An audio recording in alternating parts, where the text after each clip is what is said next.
semana, mais um episódio de The Premier Pub e hoje, para além do Tomás da Cunha e do Pedro Azevedo, temos um convidado, nem é especial, é especialíssimo, Bruno Guimarães. Agradecer-lhe, antes de mais, esta presença. É muito bom ter a oportunidade de falar consigo, Bruno, ainda para mais com a época que está a fazer. Temos de começar por aí, os números são incríveis, 8 golos, 5 assistências em todas as competições, 3 para a Premier League. É justo dizer, Bruno, que é se calhar a melhor época da sua carreira? O que é que acha? Olha, acho que sim. Primeiramente é um prazer estar falando com vocês. Acredito que em termos de números, sim.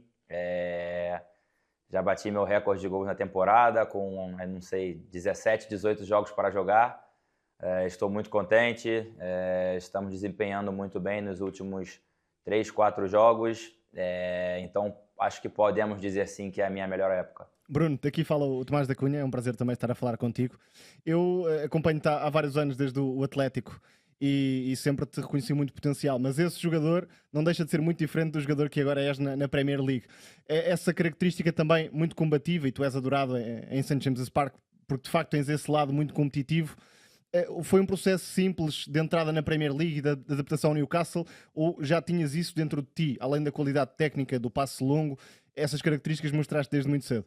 Olha, eu acho que aprendi muito aqui no Newcastle. Óbvio que tem coisas que são minhas desde o Atlético Paranaense, desde quando quase fui para o Benfica uma época. Então são coisas minhas, muitas coisas. Mas claramente que o Ed Howe é um grande treinador, desenvolveu muitos atributos em meus jogos, como cabeceio. Antes eu nunca tinha marcado um gol de cabeça antes de chegar no Newcastle e agora eu já perdi a contas de quantos gols já marcado assim. Então desenvolvi muita coisa. A Premier League é uma liga que sempre quis jogar. Estou muito contente, feliz. Sei que esse ano também é muito importante pela Copa do Mundo que temos daqui a pouco. Então é importante estar performando muito bem no clube. E já agora falaste aí do Benfica, foi uma escolha tua na altura? O que é que te fez ir para o Lyon naquele período? Não foi, não chegou a ser uma escolha minha. Acho que o Benfica chegou no final, não quis aceitar os termos que o Atlético Paranaense queria e o Lyon aceitou. Então foi mais uma desistência do Benfica do que uma desistência do Bruno. E acabou que, enfim, depois eu tinha o Lyon e o Atlético de Madrid e acabei indo para o Lyon. Olha, Bruno, daqui Pedro Azevedo, também é um gosto enorme ter-te aqui. Também, tal como o Tomás, acompanho desde os tempos do Atlético Paranaense, do grande furacão do Tiago Nunes. Vocês tinham uma bela equipa, com o Tiago Heleno e com o Léo Pereira na zaga, no centro. Sim. O Renan Lodi, tu, o Lúcio, o Rafael Veiga, muitos bons jogadores, de facto. E a minha pergunta vai um bocadinho ao encontro da que o Tomás te fez, nessa questão de vir do Brasil para a Europa. E eu gostava de perguntar, tu já na altura eras um jogador com muita capacidade física, porque tu, nesse ano de 2018, em que ganham a Copa Sul-Americana, és o jogador com mais jogos, com larga distância até para o Santos, que era o guarda-redes, e organizavas muito bem o jogo da equipa, já tinhas muita recuperação de bola. Mas eu sinto, e gostava de saber se concordas e se sentes isso, que na passagem para a Europa, principalmente depois no Newcastle, ganhaste muito mais essa dimensão física na chegada à área adversária, o último terço. Acredito que sim. Acho que também com a idade você vai ficando mais experiente, vai sabendo onde melhor atacar a área, vai vivenciando mais o futebol. Acho que quando eu estava no Atlético em 2018, eu só tinha 19, 20 anos e agora eu já tenho 28, então muita coisa mudou. De lá para cá aprendi muito mais, mas acho que hoje eu sou um jogador muito mais experiente, ainda consigo jogar grandes jogos. Temporada passada fiz quase 60, 65 jogos, quase nunca estou lesionado, então isso é algo que vem do meu corpo, do meu jeito de jogar bola, mas com certeza eu acho que é uma observação muito boa sua, algo que eu aprendi assim mais com a experiência de jogar. Bruno, não é o único, porque o meio campo do Newcastle é sempre muito funcional e tu és uma peça indispensável, mas como é que o crescimento do Tonali, a disponibilidade do Tonali também para fazer algumas tarefas de construção a meio campo te libertaram para outras zonas do campo? Ou seja, como é que funciona esse equilíbrio, essa divisão de tarefas entre ti e o Tonali, principalmente? Eu acho que quando não tinha o Tonali, eu ficava muito mais preso em fazer a parte de trás do campo, né? Em movimentar a bola, fazer a bola chegar da defesa ao ataque. E hoje, com o Tonali, eu consigo jogar mais na frente, como um médio mais avançado, onde eu gosto mais de pisar na área, de marcar gols. Então acho que o Tonali me deu essa liberdade um pouco a mais de ajudar os atacantes. Olha, Bruno, pegando aqui também no meio-campo do Newcastle, que na minha opinião é um dos melhores meio-campos nas últimas épocas da Premier, porque vocês têm um meio-campo muito complementar, permitindo-te a ti também ir lá mais à frente, como falavas agora que gostas, pegar nessa questão do combate. Tu fazes muitos jogos, pouca lesão, como tu disseste, não és um jogador menos combativo por causa disso, mas de facto tens jogadores como o Tonali assumindo mais esse papel de te libertar, um Joelinton que vai muito nessa dimensão física, no duelo, para ganhar. Se sentes que de facto... e depois também tens jogadores que podem jogar ali como interiores, como o Murphy, como o Ramsey, que também podem jogar ali e esticar um bocadinho mais na velocidade. Se sentes que essa complementaridade do vosso meio-campo, como tem características diferentes, te permite também a ti depois exponenciar o melhor de ti. Claro, eu acho que somos jogadores complementares. Eu acho que o Tonali é mais um gladiador ali, um italiano gladiador, o Joelinton com toda a sua força física, e eu com um pouco mais de qualidade para achar passe, quebrar linhas. Então acho que a gente se complementa muito bem. É um meio de campo, meio de campo onde todos correm, onde todos atacam, todos defendem. E eu acho que na Premier League tem que se jogar assim. Não dá para ter um meio-campista como um 10. Hoje em dia não existe mais um 10 aqui na Premier League.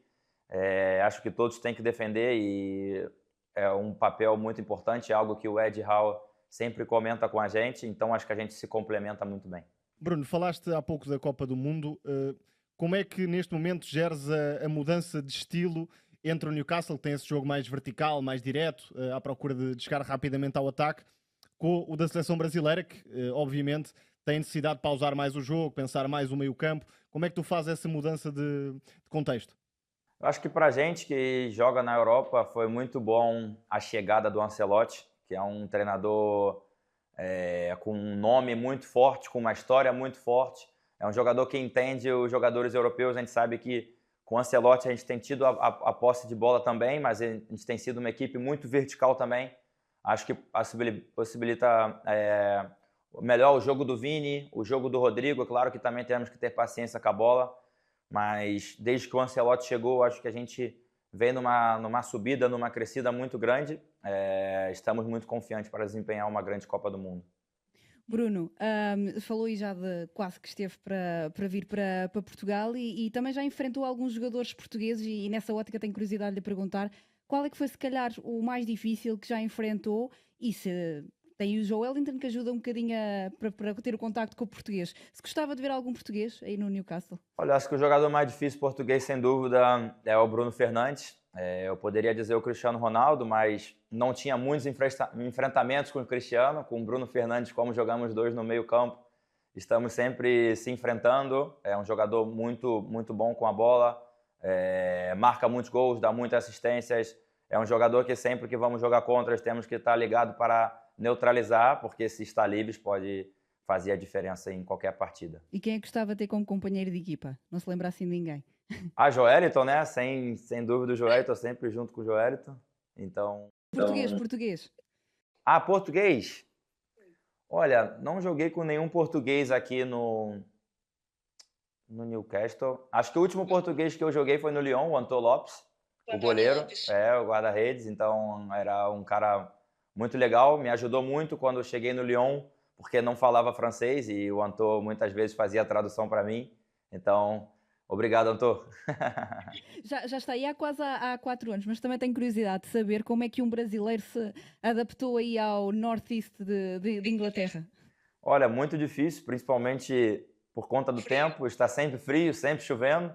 E eu sou Brasil, Rio de Janeiro, sempre sol, sempre muito calor.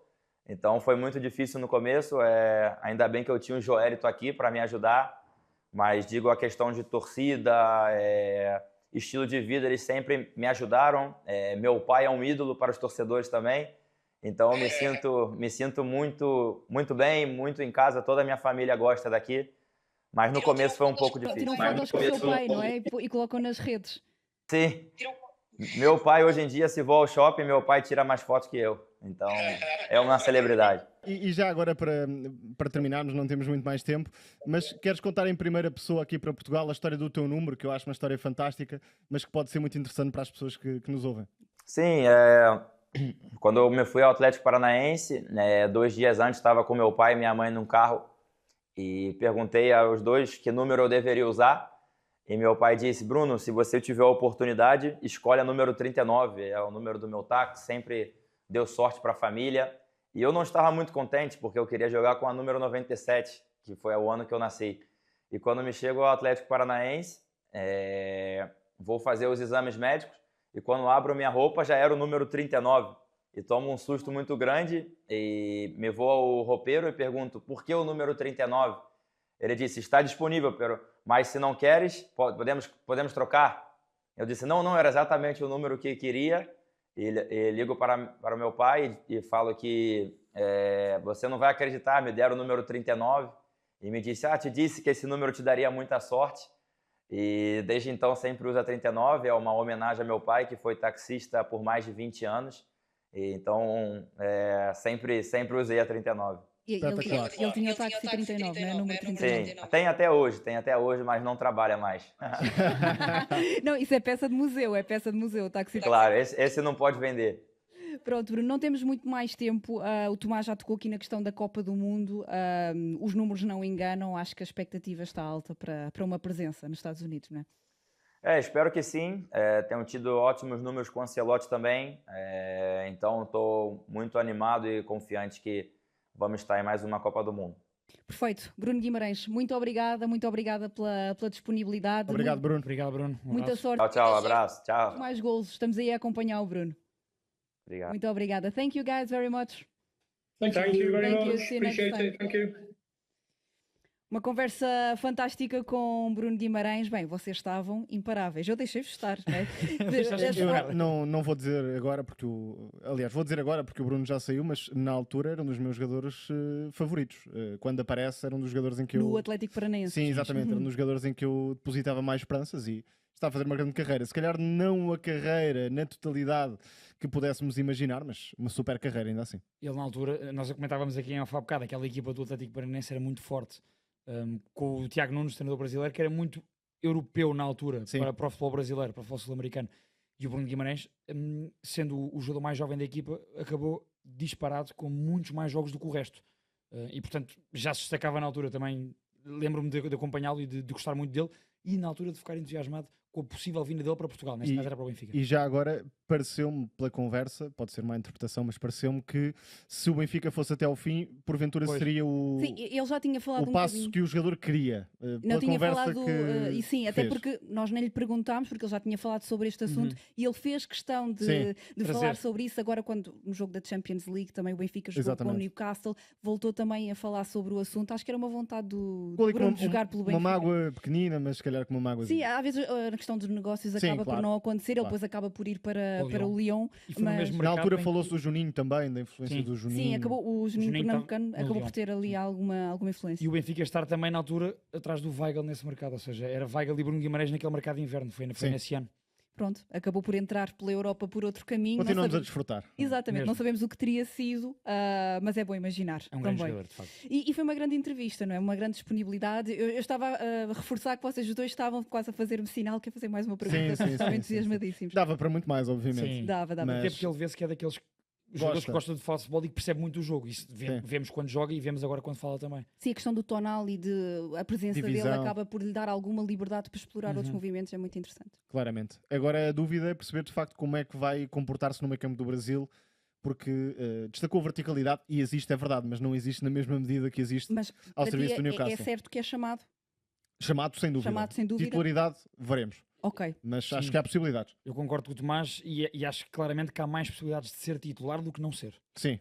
Ok, vamos então aguardar, porque isso é mais lá para a frente, até porque não tivemos jornada neste fim de semana da Premier League, a jornada decorreu durante a semana por causa da FA Cup, mas muito acontece em Inglaterra e é importante também destacar, gostava de pegar aqui na eliminação do United da FA Cup. A verdade é que nos dois jogos que discutiu depois do despedimento de Ruben Amorim acaba por perder.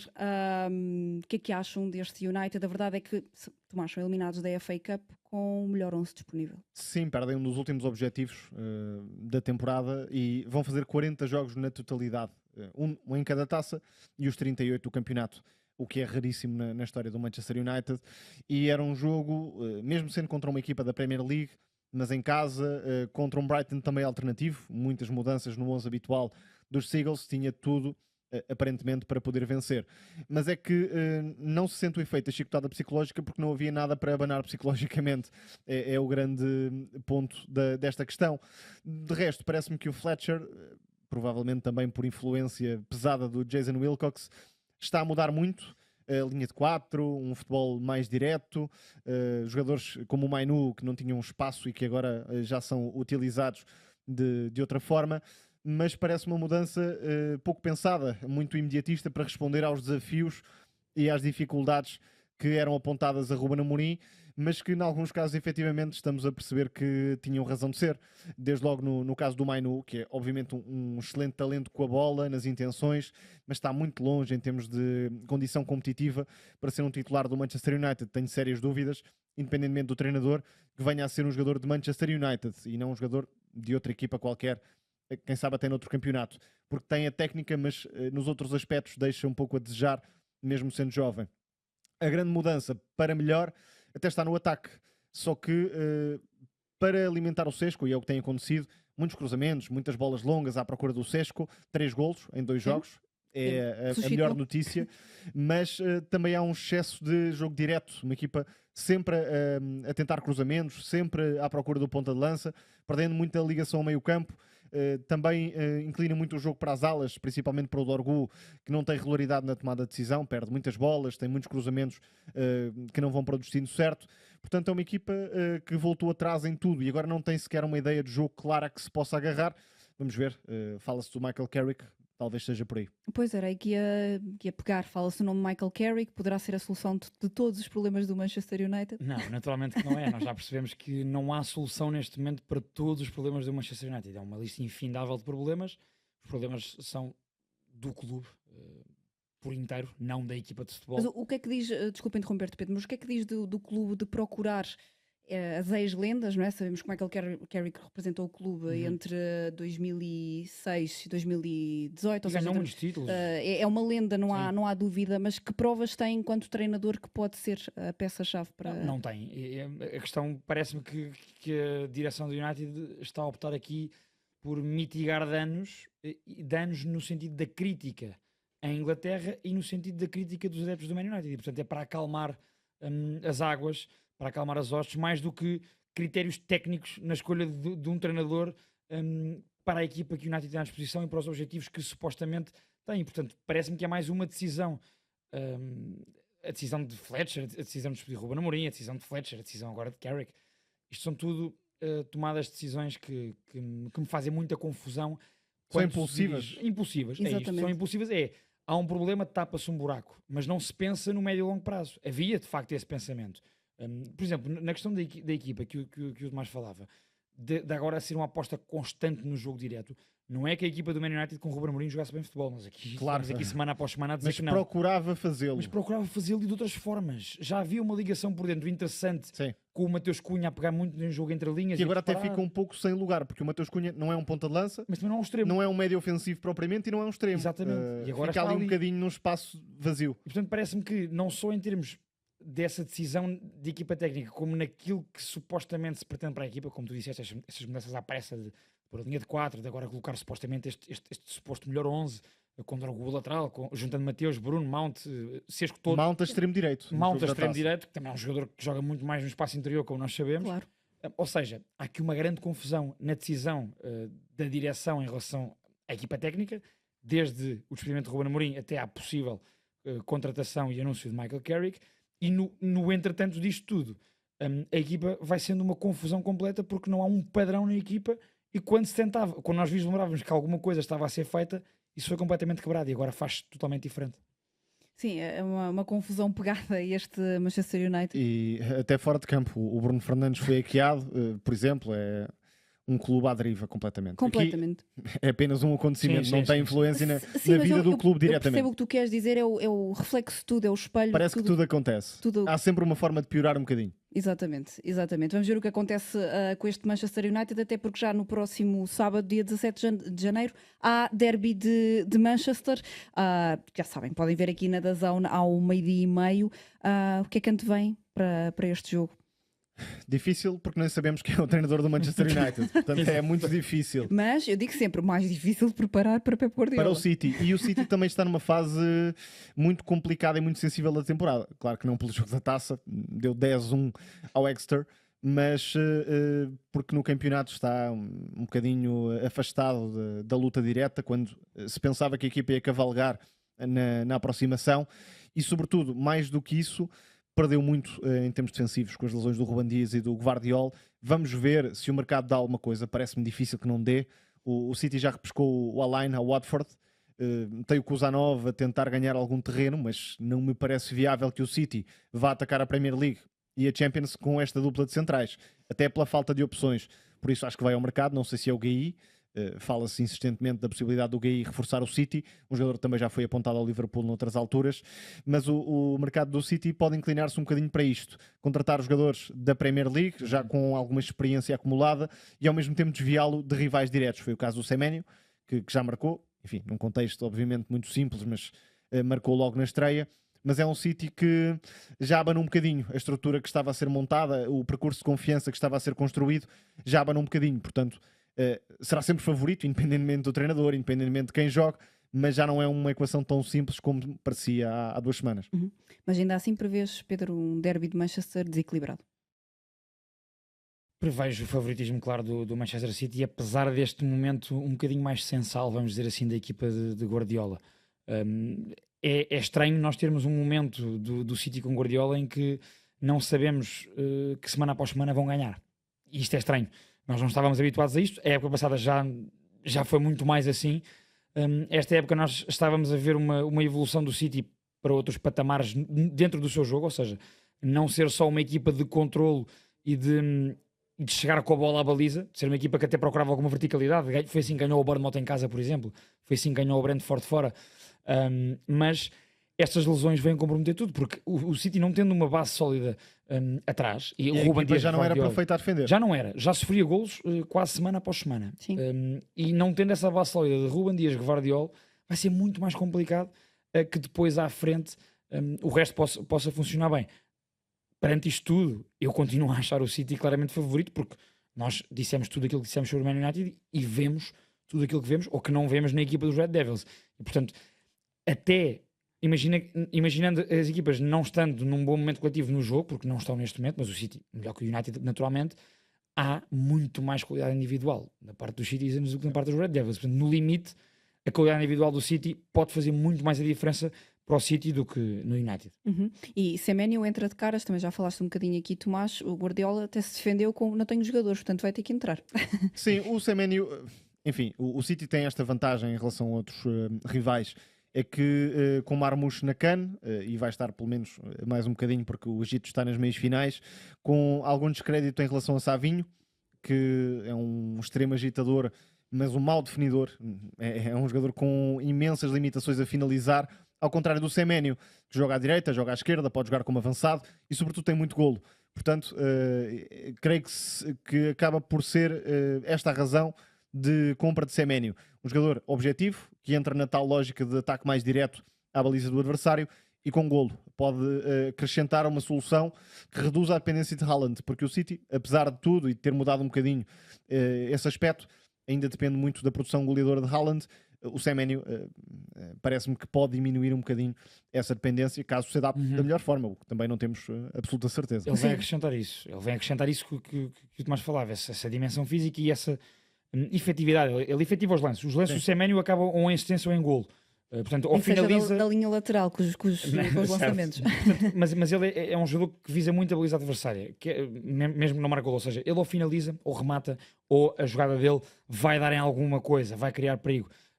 E de facto, jogadores como Savinho, como o Oscar Bob, mas aqui mais o Savinho até. Sim, porque o Oscar Bob pode ir emprestado, o Savinho verdade. Já não. Os jogadores perdem espaço e eu consigo perceber nesta fase em que o City não está tão bem, tão seguro coletivamente, que sejam precisos jogadores que resolvam jogos sim ou sim. E Semenyo entra nessa ótica e entra nessa ótica de um City a puxar muito mais à verticalidade do jogo e à dimensão física do jogo, porque ele é muito potente. É potência física, Semenyo é potência física e é remate, e é cruzamento. E já tendo o Cherki, que joga só com bola no pé, o Foden, que joga só com bola no pé, o Bernardo, noutro papel, que joga só com bola no pé, passa a ter o Reinders mais por dentro e o Semenyo a partir de fora para dentro. Complementam-se mais, assim. Sim. E não deixa de ser uma das histórias bonitas também desta Premier League, o menino que esteve quase para desistir do futebol aos 15 anos. E mais o negócio do Bournemouth. Exatamente. Sem dúvida. O Bournemouth, mercado após mercado, vende muito bem e parece que a equipa, sentimos obviamente agora nesta fase de quebra, mas a equipa parece que não se ressente, pelo menos no padrão do seu jogo e na forma como aborda os jogos. E portanto, mérito ao Bournemouth também por isso, porque compra bem, vende bem e consegue depois ter jogadores para as características do seu treinador. Que é sempre importante. Terminamos com a Rossoneri. O Chelsea já tem treinador. O que é que vos parece? Parece uma manobra de segura, mais para o Chelsea do que para Rosenior, porque é um treinador com potencial, reconheço-lhe potencial. O Strasbourg tinha um futebol atrativo e na linha do que o Chelsea fazia com Maresca, por exemplo, pressão com referências individuais a todo o campo, partindo num 4-3-3, mete muito os laterais por dentro em determinados momentos para criar essa superioridade. A grande diferença parece-me ser a aposta em jogadores mais técnicos e criativos. Por exemplo, o Valentim Barco, que jogava no meio campo, e não me parece que isso fosse acontecer em contexto de Chelsea, também obviamente pela liga em que está. O Rosenior está a ter um discurso desarmante, o que é interessante à partida. O Maresca era muito carrancudo, era pesado, vou colocar as coisas desta forma.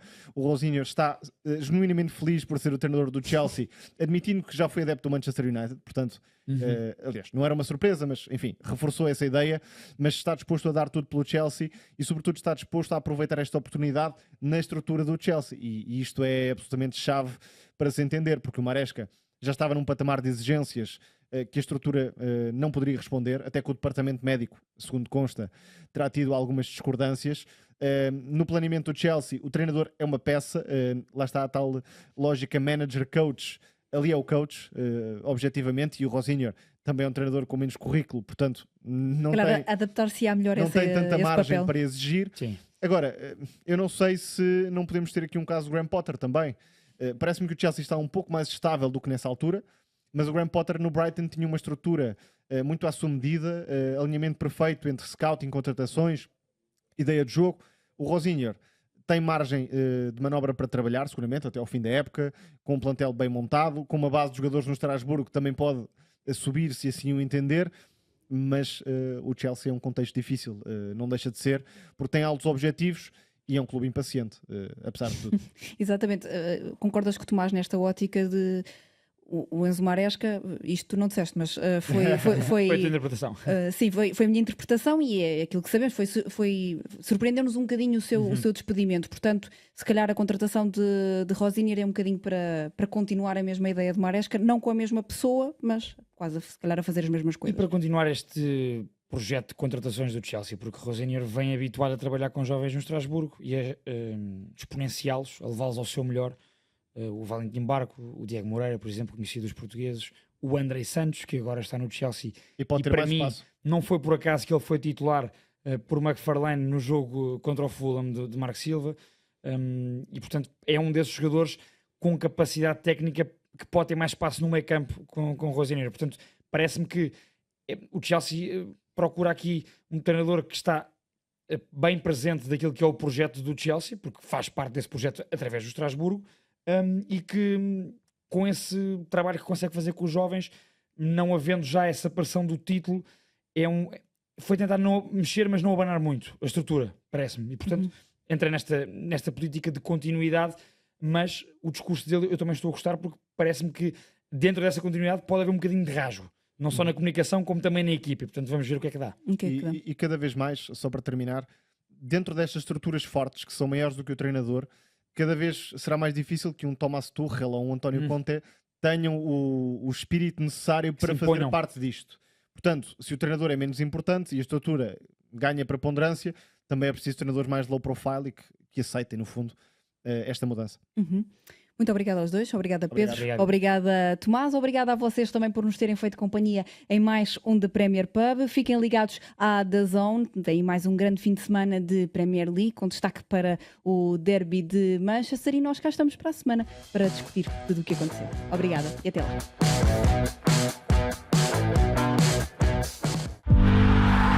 DAZN.